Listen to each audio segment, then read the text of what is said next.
সাগরের মধ্যে কোনদিন তো রাস্তা ছিল না, আজকে কেমনে রাস্তা হইলো? ফেরাউন প্রথমে চলতে চায় না, হযরত জিবরিল আলাইহিস সালাম আল্লাহর আদেশে এই রাস্তা দিয়ে ঘোড়া নিয়ে যায়। এটা দেখার পরে ফেরাউন যখন দলবল নিয়ে মাঝখানে যায়, সমুদ্র দুই সাইড দিয়ে মানে চাপা দিয়ে ধরে সমুদ্রের মধ্যে ডুবে ফেরাউন মরে। মরার পর যখন উপরে বনি ইসরাইল সমুদ্রের ওই পারে, তখন বনি ইসরাইল বলল সামনে তো আর কোনো ভয় নাই, যে ফেরাউনের অত্যাচারিত ছিলাম এতদিন, এখন আর ভয় নাই। এই মুসা আপনি একটা কিতাব নিয়ে আসেন আমাদের জন্য, যেটার উপরে আমরা আমল করব। তখন মুসা আলাইহিস সালাম তুর পাহাড়ে যায়, যে 40 দিন আল্লাহ তাআলা ইতিকাফ করতে বলে। মুসা 40 দিন ইতিকাফ করো। আর এই সমস্ত ঘটনাগুলো আল্লাহ তাআলা কোরআনে বলছে। সবথেকে বেশি যাদের ঘটনা আল্লাহ কোরআনে বলছে, পৃষ্ঠায় পৃষ্ঠায় পাতায় পাতায় সূরায় সূরায়, তারা হলো বনি ইসরাইল। কেন? হাদিসের মধ্যে রাসূলুল্লাহ সাল্লাল্লাহু আলাইহি ওয়াসাল্লাম বলেন, লা ইয়াতিয়ান্না আলা, তোমাদের সামনে এমন একটা সময় আসবে, যে তোমাদের সামনে এমন একটা সময় আসবে, লা তাত্তাবিআন্না মান কানা ক্বাবলাকুম হাজওয়ান না'আলি বিন না'আল, যে তোমরা বনি ইসরাইলদেরকে এমন ভাবে অনুসরণ করবা যেমন দুইটা জুতা সেম সেম থাকে। তারা যে কাজ করছে দুনিয়াতে, তোমরা ওই কাজই করবা। তারা যেমন ফেরাউনের হাতে অত্যাচারিত হয়েছে, তোমরা ওই কাজ যখন করবা, তোমরাও যুগের ফেরাউনের হাতে অত্যাচারিত হবা। তা আমরা এই উম্মত বনি ইসরাইল হবে, আর এই উম্মতের উপরে ওই যুগের ফেরাউনরা ঠিক ওই একই অত্যাচার করবে, ওই যুগের ফেরাউনরা যখন মুসা আলাইহিস সালামের উপরে যে অত্যাচার করেছিল। তো হযরত মুসা আলাইহিস সালাম তুর পাহাড়ে যাওয়ার পরে, হযরত মুসা আলাইহিস সালাম যখন যায়, এদিকে বনি ইসরাইল একটা বাসুর পূজায় লিপ্ত হয়।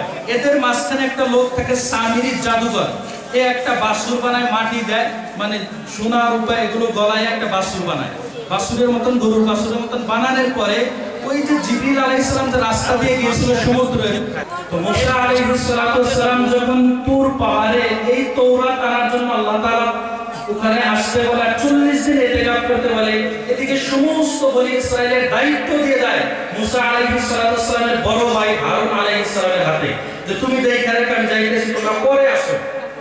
তো যখন বনি ইসরাইল এই সামিরি একটা বাসুর বানায় যখন জীবিত করে জাদু দিয়ে, সমস্ত বনি ইসরাইল এই বাসুর পূজার মধ্যে লিপ্ত হয়। মুসা আলাইহিস সালাম তাওরাত নিয়ে আসার পরে দেখে যারা বাসুর পূজায় লিপ্ত, তখন মুসা আলাইহিস সালাম বলে, সমস্ত বনি ইসরাইল বলে যে তওবা করো। তারপরে বলে যে এই যে কিতাব আল্লাহ তাআলা দিয়েছে তোমাদেরকে তাওরাত আমল করার জন্য, আর তোমরাই আবদার করছিলে যে আমাদের একটা কিতাব দেওয়া দরকার যেটার উপরে আমরা আমল করব, যেহেতু ফেরাউন নাই আমরা শরীয়ত হিসেবে চলবো। তো এইভাবে যখন দেয়, তখন বনি ইসরাইল বলে যে আমরা তো যে পর্যন্ত আল্লাহ নিজে না বলবো আমরা এর উপরে আমল করব না। তো মুসা আলাইহিস সালাম বলে চলো তুর পাহাড়ে যাওয়ার পরে আল্লাহ নিজে তাদেরকে বলে যে এটা আমার কিতাব, তোমাদের আমলের জন্য দিয়েছি। কোয়ার পরে এত 13 জাতি দুনিয়ার মধ্যে বনি ইসরাইল ইহুদিরা, তারা বলে যে আল্লাহ বললো না অন্য কেউ বললো, আমরা দেখতে চাই দুনিয়াতে। এই চোখ দিয়ে আল্লাহকে দেখার মতো ক্ষমতা পৃথিবীতে আল্লাহ কাউকে দেয় নাই। সমস্ত বনি ইসরাইল আল্লাহ তাআলা ওখানে আযাব দিয়ে ধ্বংস করে, দ্বিতীয়বার ফির জীবিত করে দেয়।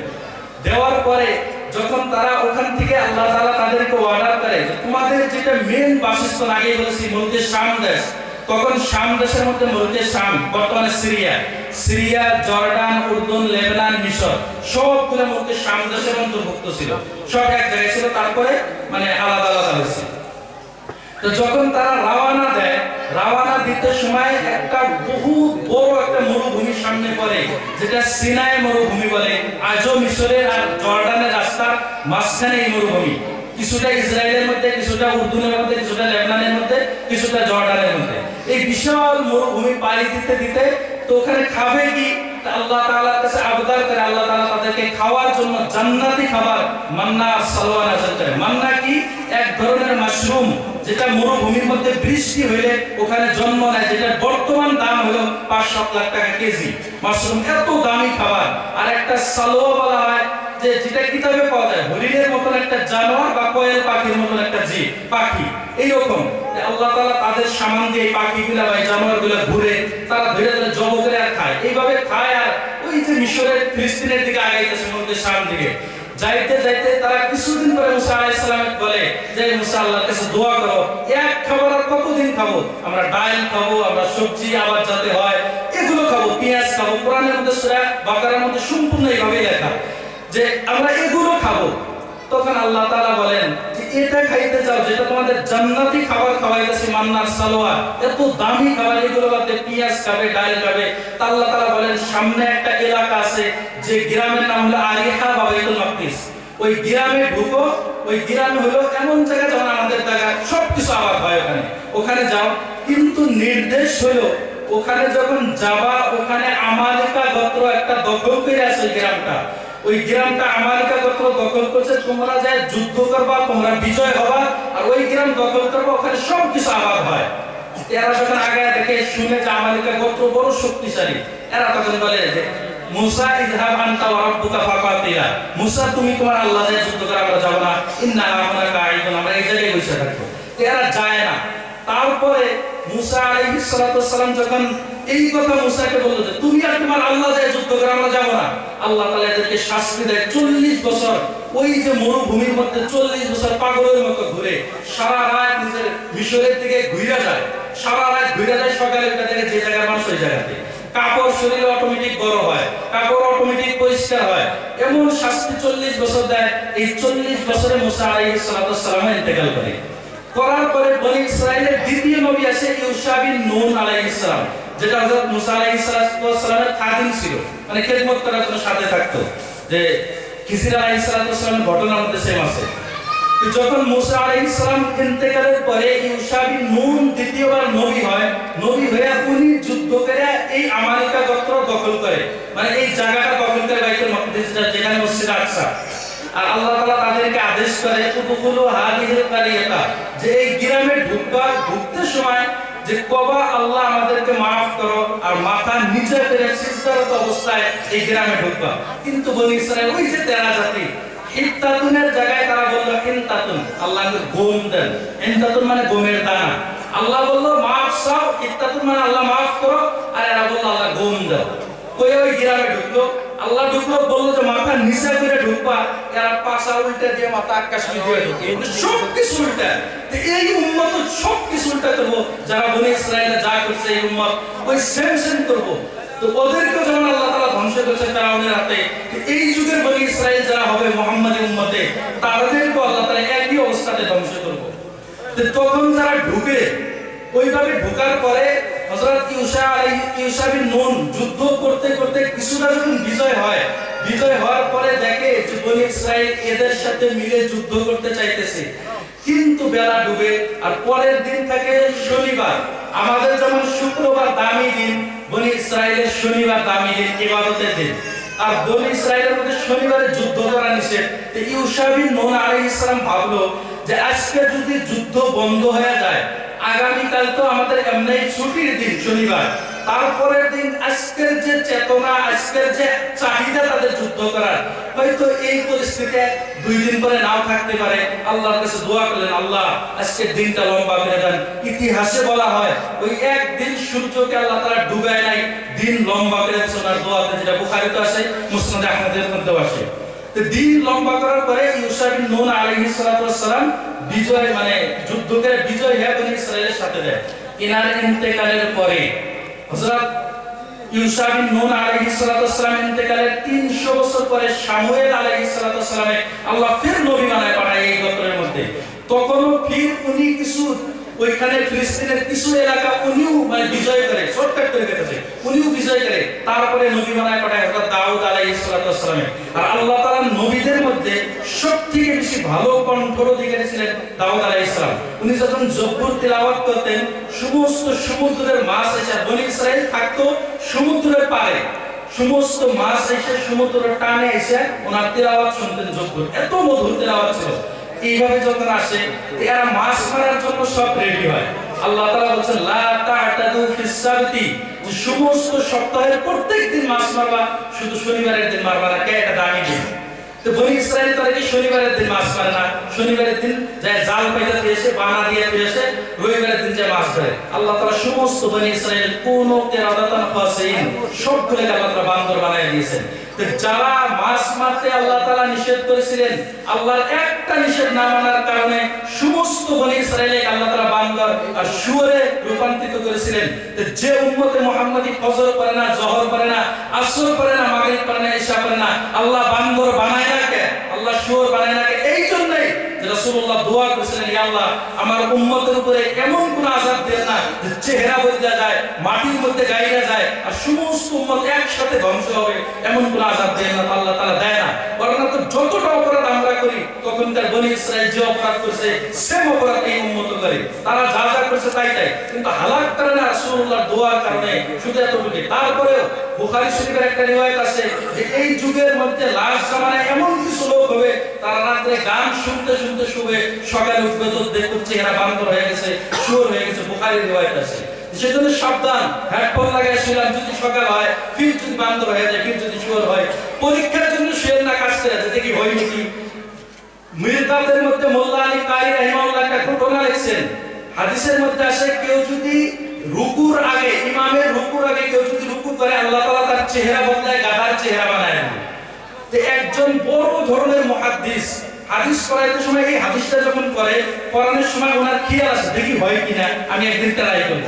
তো উনি ইমাম সাহেবের রুকুর আগে নিজে রুকু করছে, আল্লাহ তাআলার চেহারা মানে গাধার আকৃতি করায় দিয়েছে, সারা জিন্দেগি হাদিস পড়াইছে তো ভুল কাটা নাই সামনে।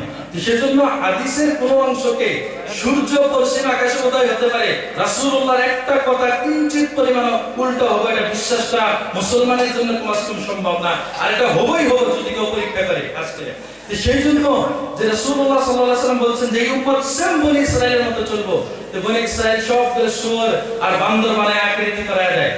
এই ইহুদি তখনকার যুগ থেকে প্রত্যেক যুগে যুগে ইসলামের যতটা ক্ষতি তারা করেছে, আজকে পৃথিবীর মধ্যে যত ধরনের ইসলামের ষড়যন্ত্র হয়, যত টাকা খরচ হয়, যত কিছু আমি আপনাকে ব্যস্ত করায় দেয়, চাহে মোবাইলে হোক, চাহে ফেসবুকে হোক, টুইটারে হোক, চাহে অন্য যেকোনো ইউটিউব হোক, সবগুলো তাদের আন্ডারে তারা চালায়। তাদের দেশের মানুষের ফেসবুক অ্যাকাউন্টই নাই, যিনি ফেসবুক বানাইছে মার্ক জুকারবার্গ তার অ্যাকাউন্ট নাই। আর আমরা রাতে 12টা-1টা পর্যন্ত যে পর্যন্ত ন্যাংটা ছবি না দেখি, যে পর্যন্ত এগুলোর মধ্যে গুনাহ লিপ্ত না হয়, ওই পর্যন্ত রাতের ঘুম হয় না। তো তারা চাই এটা মুসলমান যাতে তাদের টার্গেট না জানে, মুসলমান যাতে তারা মানে দুনিয়াতে যে বাঁচবো বাস এমনি, তাদের কোনো উদ্দেশ্য নাই, কোনো কিছু নাই, খেল তামাশা মজা হাসি তামাশা করলো, বাস একটা হঠাৎ করে মারা গেল, সকালে উঠলো আর নিয়ত ছিল যে কালকের থেকে নামাজ পড়বো। যতগুলো কবরস্থানে দাফন হয়েছে সবগুলো কোথায় দেন, তারা বলবো যে কালকের থেকে শুরু করবার চাইছিলাম, আজকে মারা গেছি। এইবার মেয়ের বিয়েতে শুরু করবার চাইছিলাম, তার আগেই মারা গেছি। সবগুলোর একই অবস্থা।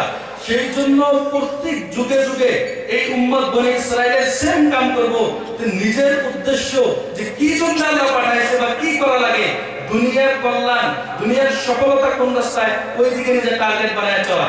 রাসূলুল্লাহ সাল্লাল্লাহু আলাইহি ওয়াসাল্লাম যখন মক্কা থেকে মদিনায় হিজরত করে, মদিনার মধ্যে ইহুদি ছিল 3 বংশ, একটা বনু কায়নকা, একটা বনু নাজির, একটা বনু কুরাইজা। তিনটার সাথে রাসূলুল্লাহ চুক্তি ছিল যে আমরা মদিনার মধ্যে থাকবো, যদি বাইরে কোনো দল এসে মদিনায় হামলা করে, মদিনার উপর অত্যাচার করে, তোমরা কারো সাথ দিবে না, আমরা সবাই মিলে এটা প্রতিরোধ করব। চুক্তির মধ্যে লেখাবাড়ি হিসেবে চুক্তি হইল। কিন্তু রাসূলুল্লাহ সাল্লাল্লাহু আলাইহি সাল্লামের এই সাথে বারবার ইহুদির এই 3 দল রাসূলুল্লাহর সাথে গাদ্দারি করলো। বনু কায়নকা প্রথমে গাদ্দারি করলো, তারা কি মুসলমানের একটা মহিলা তাদের বাজারে দুধ বিক্রি করতে গেছে, তাকে ন্যাংটা করায় যে বাজার দিয়ে ঘুরেছে, আর একটা মুসলমান দেখছে, দেখার কারণে যে মহিলার সাথে এই অবস্থা করতেছে, মুসলমানরা ইহুদিটা হত্যা করছে। হত্যা করার পরে এই ইহুদি সব এক গোট হয়েছে, এক গোট হয়ে মুসলমানের কাছে বিচারের জন্য আসে রাসূলুল্লাহর কাছে। রাসূলুল্লাহর কাছে যখন বিচারের জন্য আসে, তখন আল্লাহ রাসূল এদেরকে মদিনা থেকে তাড়ায় দেয়, তারা যায় খয়বরের মধ্যে বসবাস করে। দ্বিতীয় বনু কুরাইজা, বনু নাজির, বনু নাজিরও গাদ্দারি করে কিভাবে, রাসূলুল্লাহকে ডাকে যে আমাদের 3 জন বসবে, ইহুদি আপনাদের মুসলমান 3 জন বসবে।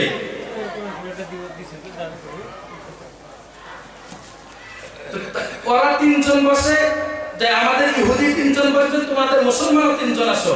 ইতিমধ্যে রাসূলুল্লাহ সাল্লাল্লাহু আলাইহি ওয়াসাল্লাম যখন রওনা দেয়, ইহুদিরা চক্রান্ত করে দেওয়ালের বগলে রাসূলুল্লাহকে বসে, আপনি এখানে বসেন, আর উপর থেকে পাথর নিক্ষেপ করার জন্য রেডি হয়। আল্লাহ তাআলা ওহীর দ্বারা জানায় দেয়।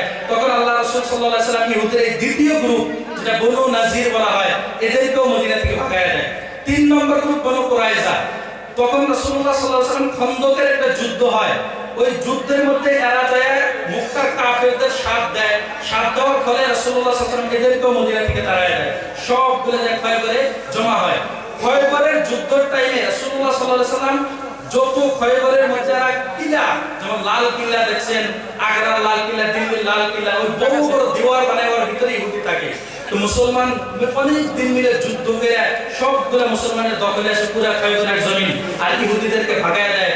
তখন তারা সারা পৃথিবীতে সৈরা করে, সৈরা করার পরে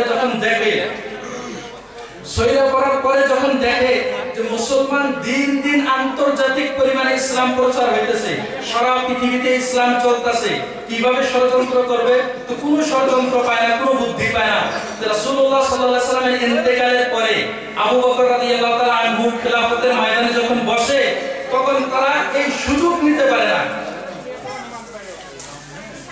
আবু বকর রাদিয়াল্লাহু তাআলা আনহু কড়া ছিলেন খিলাফতের ময়দানে, যে সেজন্য ইহুদিরা চান্স পায় না, যে এত বড় কড়া মানুষ কোনো কিছু টের পাইলে শুধু নিয়ে জেলে ভরবে।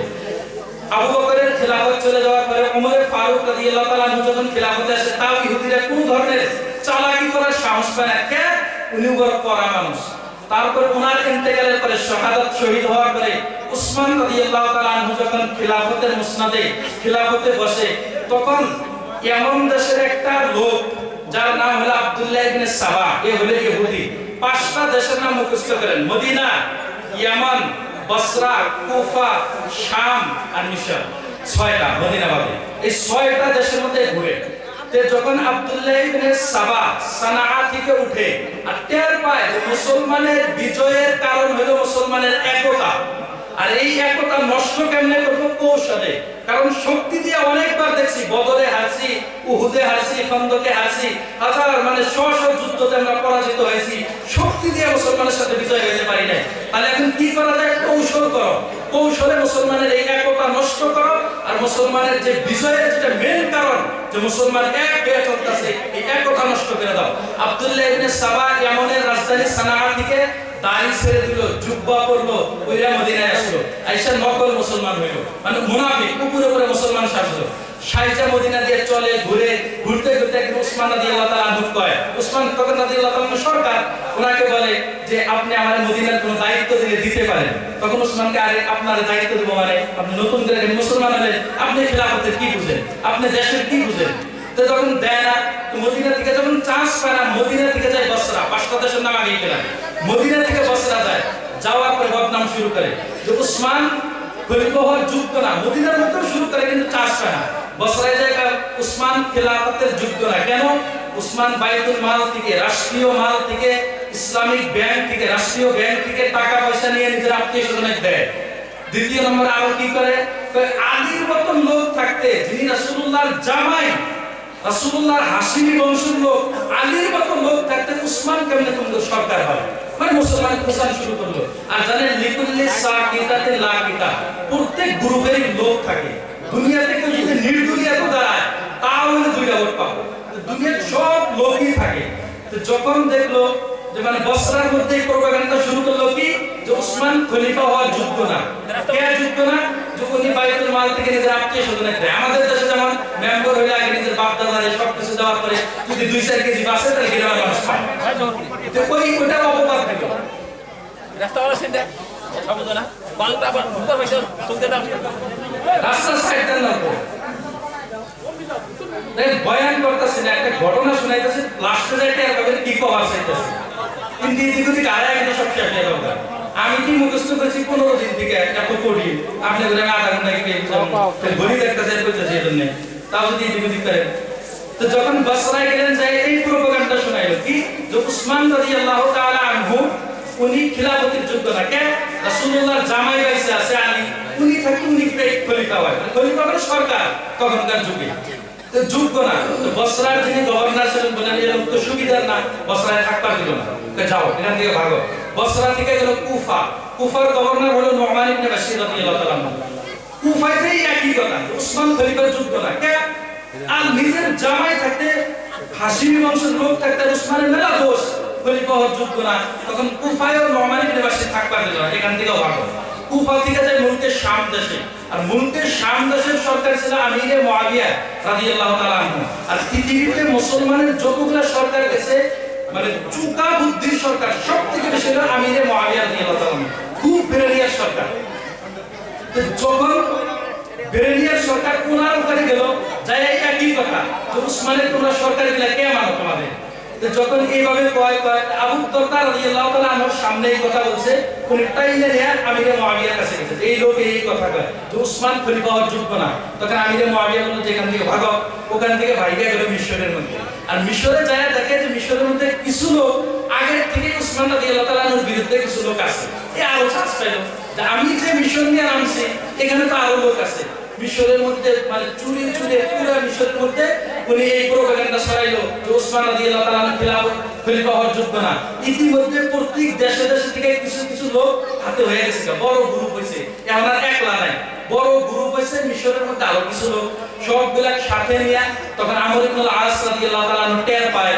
তখন মিশরের গভর্নর ছিলেন আমর ইবনুল আস রাদিয়াল্লাহু তাআলা, উনি টের পায় যে এত প্রোপাগান্ডা করতেছে আর বড় দল হয়ে যায়। তখন উনি মিশর থেকে ভাগায় যায়।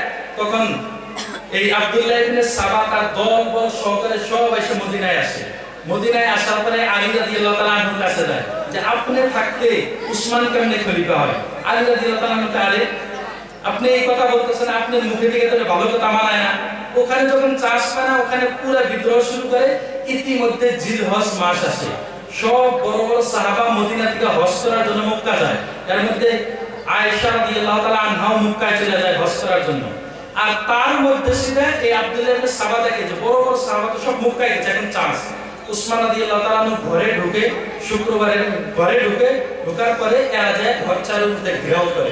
এই আব্দুল্লাহ ইবনে সাবার দল এরা যায় ঘর চারের মধ্যে ঘিরে ধরে। এখন ঘর ঘিরে ধরছে, কোন রিওয়ায়েতে আছে 22 দিন, কত রিওয়ায়েতে আছে 40 দিন এইভাবে ঘেরাও করে রাখে। যে কুয়া উসমান রাদিয়াল্লাহু তাআলা তার নিজের টাকায় কইরা দিয়েছে, ওই কুয়া থেকে এক গ্লাস পানিও তাকে খাইতে দেয় না, এই ঘরের মধ্যে বন্দী। আর ইতিমধ্যে আলী রাদিয়াল্লাহু তাআলা টের পায় যে বিদ্রোহীরা এই ফাসিদ গ্রুপ উসমান রাদিয়াল্লাহু তাআলা আমাদের সরকারকে ঘেরাও রাখছে। উনি তার নিজের সন্তান হাসান হোসেন আর যারা যুবক সাহাবা আছে তাদেরকে ঘরের সামনে পহরা দেওয়ার জন্য পাঠায় যে দেখো এরা যে ঘেরাও করছে, এদেরকে তোমরা পহরা দিবে, তারা কোনো ক্ষতি যাতে করতে না পায়। যখন সামনে সাহাবায়ে কেরাম যুবক সাহাবারা পহরা দেয়, আব্দুল্লাহ ইবনে সাবা তার 10 বলে কোনো সুযোগ পায় না।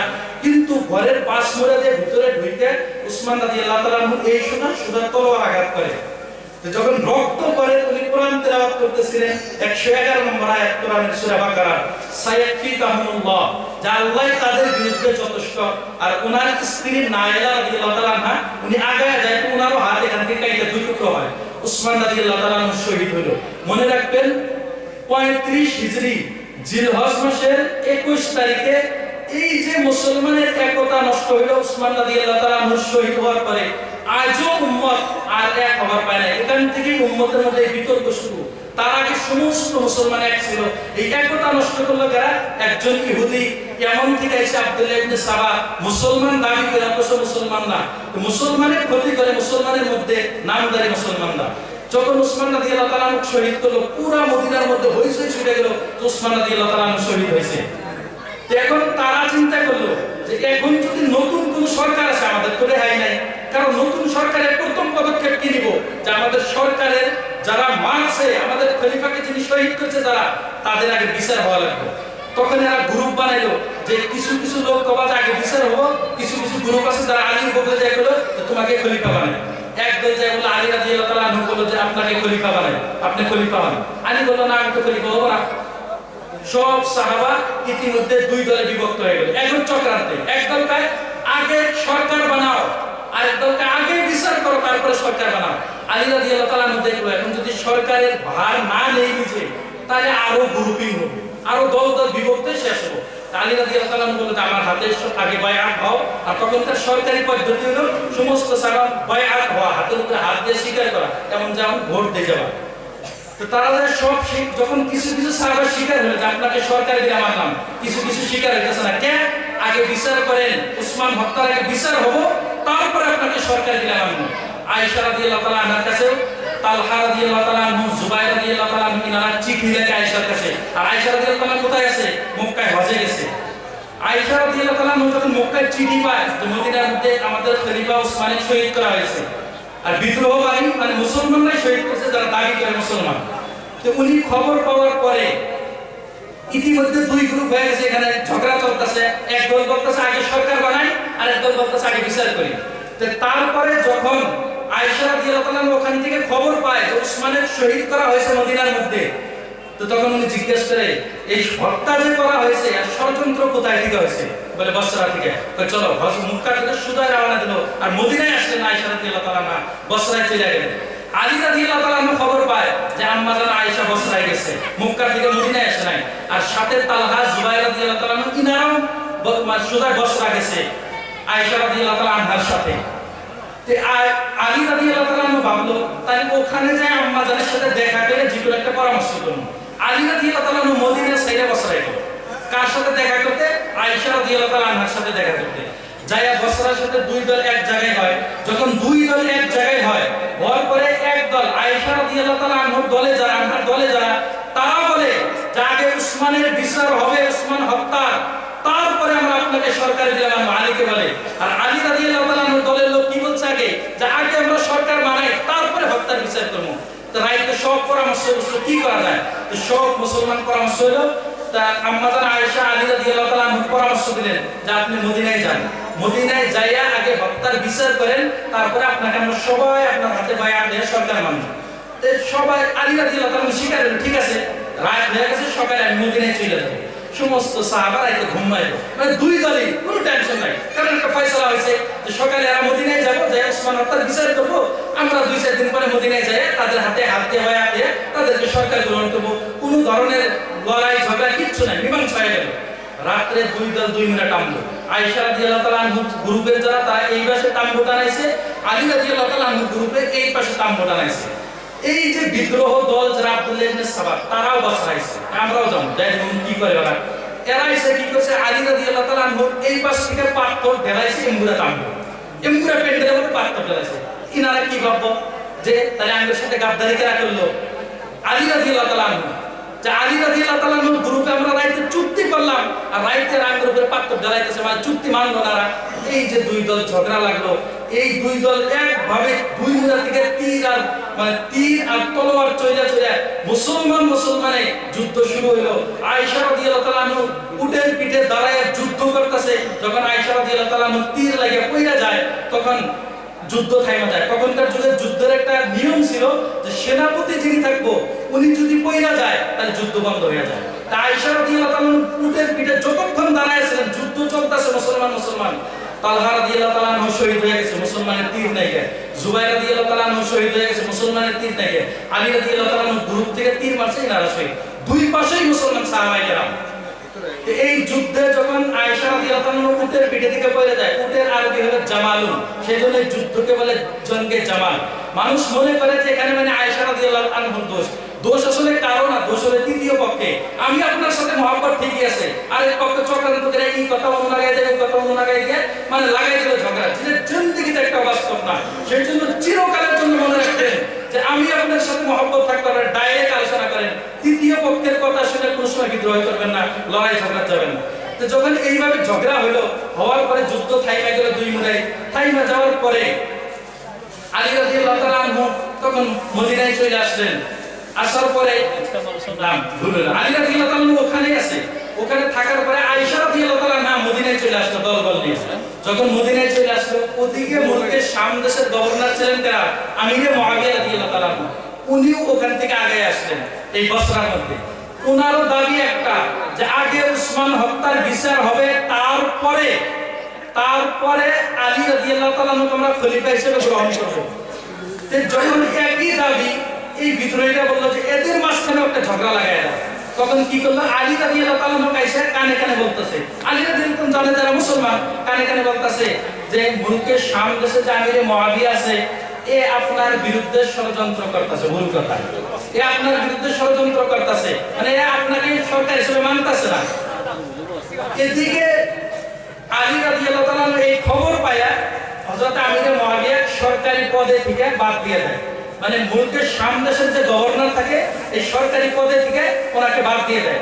আমিরে মুআবিয়া রাদিয়াল্লাহু তাআলা যখন শুনে যে আমাকে সরকারি পদে থেকে বাদ দিয়েছে, উনি দলবল নিয়ে শাম দেশ থেকে এসে যুদ্ধ করার জন্য, আলী রাদিয়াল্লাহু তাআলা এই যুদ্ধ ফিরাবার জন্য নিজের দলবল নিয়ে আগায় যায়। আর বসরা আর মুলকের শাম দেশ দুই দেশের মাঝখানে একটা জায়গা, যেটার নাম হলো সিফিন, একটা নদীর ধারে একটা জায়গা।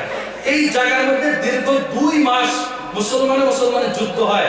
এক পাশে হলো আলী রাদিয়াল্লাহু তাআলা আনহু, অপর পাশে হলো আমিরে মুআবিয়া রাদিয়াল্লাহু তাআলা আনহু। আর দুই পাশে কেমন যুদ্ধ হয়, 70,000 সাহাবা ইন্তেকাল হয়, শহীদ হয়। মুসলমানের হাতে মুসলমানের যুদ্ধ। যখন 70,000 শহীদ হওয়ার পরে আলী রাদিয়াল্লাহু তাআলা আনহু দেখলো, আরে এই যুদ্ধ তো থামতাছেই না, দীর্ঘ 2 মাস যুদ্ধ করলাম, সব আমরাই মারা গেতেছি।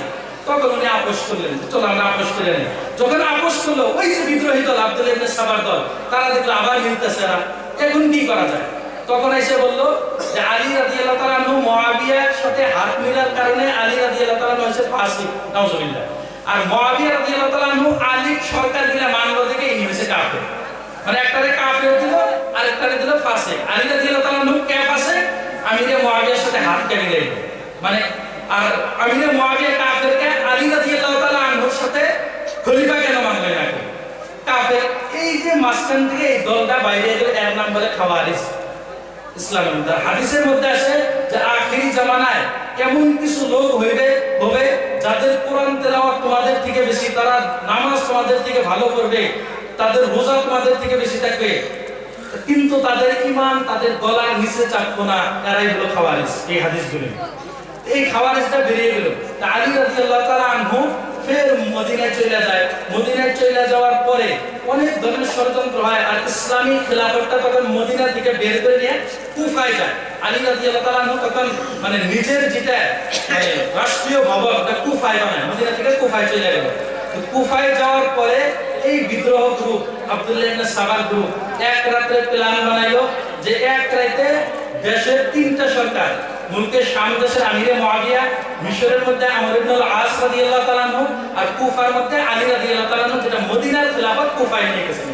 তো কুফায় তিনটারে ষড়যন্ত্র করে ফজরের নামাজে এই তিনটা খলিফার মানে কাল্লা কাটার জন্য, গলা কাটার জন্য। আলী রাদিয়াল্লাহু তাআলা আনহু ফজরের নামাজে যখন যাইতে শুরু করে, তখন আব্দুল্লাহ ইবনে মুলজিম নামে একটা লোক, এরকম বাকি বা নাম কি আপনি বলেন, তো এই জায়গায় ফজরের নামাজের টাইমে আলী রাদিয়াল্লাহু তাআলা আনহু মানে তলোয়ার মারার পরে আলী রাদিয়াল্লাহু তাআলা আনহু মসজিদের মধ্যে শহীদ হয়ে যায়, রক্ত দিয়ে শেষ। কিন্তু এই লাশটা খাওয়ারিজরা নেওয়ার জন্য খুব চেষ্টা করে, সেজন্য রাত্রেই সাহাবায়ে কেরাম দাফন করে। সেজন্য আজও উম্মত জানেন আলী রাদিয়াল্লাহু তাআলা আনহু কবর কোথায়।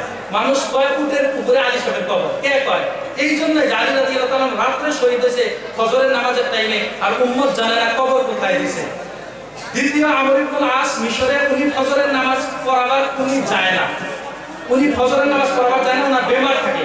ওনার বদলে আরেকজনের পাঠায়, ওনার তারা শহীদ করে দেয় আমর ইবনে আল-আস থেকে। ভাবে এটা আমর ইবনে আল-আস শহীদ করে দেয়, দেখে যে আমর ইবনে আল-আস না। আর মুলকের শাম দেশের যে গভর্নর, উনি ফজরের নামাজে যায়, ওনার উপরে তলোয়ার চালায়। কিন্তু যে বললাম যে আমির মুআবিয়া খুব চালাক ছিলেন, ওনাকে তলোয়ার মারতে পারে না। এইভাবে উম্মতের মধ্যে এই যে বিতর্ক দিয়েছে, ওই ওখান থেকে আজও পর্যন্ত আর উম্মত এক হইতে পারে নাই। ওই যে ইসলামিক খেলাফত মদিনায় থেকে চলে গেছে, আজও আর মদিনার মধ্যে ঢুকে নাই। সেই জন্য মুসলমানের মধ্যে এই যে বিভক্ত, আর মুসলমানের উত্থানের কারণ হলো মুসলমানের একতা আর কোরআনের উপরে আমল। যতদিন মুসলমান কোরআনের উপরে আমল করব আর একতা হিসেবে চলবো, ততদিন মুসলমানের উপরে কোনো কিছু পৃথিবীর মধ্যে এমন কোনো পরাশক্তি নাই যে মুসলমানের বিরুদ্ধে জিততে পারে। আমরা মুসলমান, আমরা অতীতের বনি ইসরাইল হয়েছি। যদিও নামাজ পড়ি, যদিও রোজা রাখি, যদিও দাড়ি টুপি আছে, কিন্তু মিথ্যা বলা আমাদের স্বভাব, ফাঁকি দেওয়া আমাদের স্বভাব, কর্জা নিয়ে 15 দিন 20 দিন ঘুরে আমাদের স্বভাব। সব কিছুর মধ্যে ধোঁকাবাজি, ফাঁকিবাজি আমাদের ভিতরে চলছে। হাদিসের মধ্যে রাসূলুল্লাহ সাল্লাল্লাহু আলাইহি ওয়াসাল্লাম বলেন যে লা তাত্তাবি'আন্না মান কানা ক্বাবলাকুম, যে তোমরা অতীতের বনি ইসরাইলের সেম পথে চলবা। ওয়া ইন কানা তাআলা উম্মিহি আলানিয়াতান লাকানা ফি উম্মতি মান ইয়াসনাউ যালিকা, তারা যদি কেউ প্রকাশ্য তার মায়ের সাথে জিনা করছে, এই উম্মতের মধ্যে এমন লোক হবো তারা যারা এই একই কাজ করবো। এই উম্মতের মধ্যে যে অবস্থা চলছে, এই অবস্থার একটাই কারণ, আমাদের ঈমান আর আমল ঠিক নাই। যদি ঈমান আর আমল ঠিক থাকে, তো ফেরাউনের যেমন আল্লাহ তাআলা লোহিত সাগরের মধ্যে হত্যা করেছে, এই উম্মতের যারা ফেরাউন আছে, যারা নমরুদ আছে, আল্লাহ তাদেরকে ধ্বংস করব। সেই জন্য উসমান গাজী যখন খেলাফতে উসমানিয়া প্রতিষ্ঠিত করতেছিলেন, খেলাফতে উসমানিয়া প্রতিষ্ঠিত করতেছিলেন, তখন সমস্ত মুসলমান বলেছিলেন আমরা সামান্য কয়েকজন মুসলমান এত বড় খেলাফত আমরা কেমনে চালাবো? তখন উসমান গাজী বলেছিলেন ইন কানা কুওয়াতুনা লা তাকফিহিম ফা ঈমানুনা ইয়াকফিহিম, যদি আমাদের শক্তি, যদি আমাদের অর্থ, আমাদের সবকিছু তাদের জন্য যথেষ্ট না, ফা ঈমানুনা ইয়াকফিহিম, কিন্তু আমাদের ঈমান তাদের জন্য যথেষ্ট। আর ঈমান দিয়ে খেলাফতে উসমানিয়া এমন ভাবে প্রতিষ্ঠিত করেছে বলেছিলেন যে সারা পৃথিবীর মধ্যে আনাসি কুনাসি ছিল না, সিসিটিভি ছিল না, কোনো পুলিশ, কোনো কিছু ছিল না। মানুষের ভিতরে তাকওয়া ছিল, পরহেজগারি ছিল। টাকার বস্তা নিয়ে যদি মাইল মাইল সফর করত, নারী যদি সৌন্দর্য নারী একা সফর করত, চোখ তুলে তাকানোর ক্ষমতা রাখতো না। কেন? মুসলমানের খলিফা জীবিত আছে। এই খিলাফত যেদিন থেকে নষ্ট হয়েছে, এটা নষ্ট হওয়ার পিছনেও মুসলমানের এই আমল আর ঈমান থেকে দুর্বলতার কারণে, আর মুসলমানের মধ্যে কিছু মুনাফিকি যারা ইসলামের নামদারি মুসলমান হয়ে এইভাবে চলছে, চলার কারণে খিলাফত উসমানিয়া শেষ হয়ে গেছে। আজও লাস্টের একটা কথা বলি, যখন খিলাফত উসমানিয়া লাস্ট বাচ্চা আব্দুল হামিদ খান, তাকে বলেছিলেন ইহুদিরা যে তোমাদের তো রাজত্ব শেষ, সারা পৃথিবী থেকে তোমাদেরকে এমন ভাবে ঘেরাও করছি যেমন 32 দাঁতের মাঝখানে জিহ্বার অবস্থা, যে 32 দাঁতের মাঝখানে যখন জিহ্বা থাকে, তোমরা মুসলমান সারা পৃথিবীতে তোমাদেরকে, তোমাদের খেলাফতকে, তোমাদের রাজত্বকে, তোমাদের শক্তি ক্ষমতাকে আমরা ঘেরাও করে রাখছি বলছিলেন। তখন আব্দুল হামিদ খান বলেছিলেন, মনে রাখো যে মুসলমানের শক্তি এমন শক্তি যে 32টা দাঁত একদিন পয়রা যায় ঠিকই, কিন্তু জিহ্বার জায়গাতে থাকে। মুসলমান এমন জাতি যে তোমরা যতই চেষ্টা করো, মুসলমান দুনিয়া থেকে বিদায় নেওয়া জাতিরা মুসলমান কিয়ামত পর্যন্ত থাকবে আর থাকবেই থাকবে। যদি বিজয় চান, যদি চান দুনিয়াতে সম্মান আর ইজ্জতের সহিত চিন্তা ডর ছাড়া ভয় ছাড়া বাঁচবো, তাহলে কোরআন সুন্নাহর দিকে আসেন, মসজিদের দিকে আসেন, সততা ন্যায় পরায়ণতার রাস্তায় আসেন। ইসলাম শুধু দাঁড়িয়ে টুপি না, মসজিদে গেলাম তো মুসলমান, বাজারে মুসলমান না, নিজের সংসারের মধ্যে মুসলমান না, নিজের ছেলে মেয়ের দিকে তাকাইলে চিনা যায় মুসলমান কিনা। তো যেমন আমি ঈদের দিন সকালে মুসলমান, আমি প্রত্যেকটা মিনিট আমাকে মুসলমান হওয়া লাগবো, আমার বাজারে মুসলমান হওয়া লাগবো, আমার খেতে মুসলমান হওয়া লাগবো, আমার বিবাহে মুসলমান হওয়া লাগবো। নিজের অর্থকে শিক্ষার পিছনে ব্যয় করেন। ইয়া ইবনে আদম উনফিক উনফিক আলাইকা, যদি তুমি খরচ করো আল্লাহ তোমার ধন বাড়ায় দেব। নিজের খরচ এতটাই ইনকাম করেন যাতে আপনার স্ত্রীকে চলায় যায় কাম করতে না হয়, প্রয়োজনে রাইতে ডিউটি করেন যাতে আপনার মেয়েকে সাইকেল চালাতে না হয়, গাড়ি ভাড়া দিয়ে স্কুলে যাইতে পারে, যাতে আপনার স্ত্রীকে ইট বানাইতে না হয়, এতটা পরিশ্রমিক হন যাতে সম্মানের সহিত পৃথিবীতে বাঁচতে পারেন। নিজের অর্থ, নিজের সম্পদ শিক্ষার পিছনে ব্যয় করেন। বিল্ডিং এর নাম আর রাস্তাঘাট উন্নত নাম উন্নত না। যদি এর নাম উন্নত হইতো, যদি বুর্জ খলিফা বানাইলে উন্নতি মনে করি, তাজমহলকে উন্নত মনে করি, তাহলে ভারতবর্ষ সুপার পাওয়ার হইতো। উন্নত শিক্ষার নাম, আমেরিকা উন্নত কি দিয়ে? শিক্ষা দিয়ে। নাসা, বৈজ্ঞানিক, অক্সফোর্ড, ক্যামব্রিজ বিশ্ববিদ্যালয় তারা বানিয়েছে। তারা বিল্ডিং নিয়ে ভাবে না, তারা রাস্তাঘাট নিয়ে ভাবে না, তারা অর্থ ব্যয় করে নিজের শিক্ষার পিছনে। নিজের ছেলে মেয়ে, নিজের নতুন প্রজন্মকে শিক্ষায় শিক্ষিত করেন, খাস করে ইমানি শিক্ষা তাদের দান করেন। উকিল হয়ে যাতে মুসলমান উকিল হয়, আদর্শবান উকিল হয়, ডাক্তার হয়ে যাতে আদর্শবান ডাক্তার হয়, ব্যারিস্টার হয়ে যাতে আদর্শবান হয়, মেম্বার আর প্রেসিডেন্ট হয়ে যাতে সততা আর ন্যায় পরায়ণতা তার ভিতরে থাকে। এতটুকু শিক্ষা আপনি স্কুল মক্তবে আপনি নিজের ছেলে মেয়েকে এতটুকু দিবেন। যদি না দেন, দিন একদিন পরিবর্তন হয় না, একদিনের কম অবস্থা আসে না। আজকে যেমন অবস্থা অতীতে এর থেকে ভালো ছিল, আজকে যতটা মানুষ নামাজে এর থেকে তারা দিনদার ছিল, কিন্তু আজকে যতটা ন্যাংটা অবস্থা, আজকে যতটা পাপ সমাজে হয়, অতীতে এত হয় নাই, সামনে এতটা আরো ভয়াবহ হবো। একদিনে দিন পরিবর্তন হয় না। আজকে যেমন দেখতেছেন, যদি মনে করেন নিজের সন্তানকে সুশিক্ষায় শিক্ষিত না করেন, ভবিষ্যতের জন্য ওল্ড হাউস আর বৃদ্ধাশ্রম অপেক্ষা করছে। আজকে যদি সন্তান আপনাকে বাবা হিসেবে সম্মান করে, তো কিছু হলেও দিন তাদের ভিতরে আছে, কিছু হলেও মসজিদে তারা দিনের কথা শুনে, তারা মোবাইলের মধ্যে দুই একটা হলে ওয়াজ শুনে, 2-4 বছর গেলে এগুলো থাকবে না। নিজের বুড়া হয়ে ভাববো এই বাপ মা নিজের কাইসা বাড়ির মধ্যে পেশাব পায়খানা করে ডিস্টার্ব করে বৃদ্ধাশ্রমে জমা করো। তো যদি চান যে নিজে বাঁচবো, জাতিকে বাঁচাবো, নিজের জন্য বাঁচে তো জানোয়ারও বাঁচে, জাতির জন্য বাঁচেন, প্রয়োজনে পেটে পাথর বাঁধেন, নিজের সন্তানকে সুশিক্ষায় শিক্ষিত করেন। শুধু টাকার নাম আর চাকরি পাইলেন, টাকা পাইলেন তো শিক্ষিত না, আদর্শবান বানান নিজেকে। ন্যায় পরায়ণতা, সততাবাদী, আমানতদারিতা সন্তান হবে যদি সেখান থেকে হবে, যদি ইমান শিক্ষা দেন আর আদর্শবান শিক্ষা তার ভিতরে দেন, নিজের সময় দেন, তাহলেই হবে। যদি না দেন তাহলে সমাজ পরিবর্তনের কোনো চান্স নাই। আল্লাহ তাআলা সবাইকে, আমাকে এবং আপনাকে সবাইকে আমল করার তৌফিক দান করুন। আলহামদুলিল্লাহ রাব্বিল আলামিন। ভিতরে